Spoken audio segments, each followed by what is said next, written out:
তা আমাদের নবীজি জিজ্ঞাসা করবে আল্লাহ হিসাব কিতাব কিভাবে নিবেন?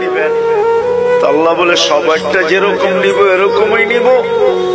আমাদের নবীজি বলবে যদি সবার সামনে আমার উম্মতের হিসাব কিতাব নেন তাইলে তো আমি তো লজ্জিত হয়ে যাব, কেননা আমার উম্মত তো দুনিয়াতে গুনাহ করছে, আমি তো লজ্জায় পড়ে যাব। আল্লাহ জিজ্ঞাসা করবে তাইলে কিভাবে নিব?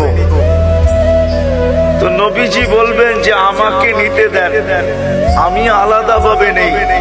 আল্লাহ প্রশ্ন করবে আপনাকে যদি নিতে দেই তো আপনিও তো আপনার উম্মতের গুনাহগুলা দেখবেন, তখনও তো আপনার চেহারাটা লজ্জায় ছোট হয়ে যাবে যে তোমরা আমার উম্মত হয়ে এই গুনাহ করলা, তো করলা কি করে, ঠিক না?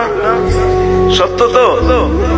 আল্লাহ জবাব দিবে বন্ধু ওয়াদা আপনার চেহারা আমি লজ্জিত করব না, বিদায় আপনার উম্মতের হিসাব কিতাব নিব আমি বটে, কারো সামনে না, আপনার সামনেও না, আমি পর্দার ভিতরে নিয়ে নিব, আপনাকেও জানতে দিব না, কাউকে জানতে দিব না।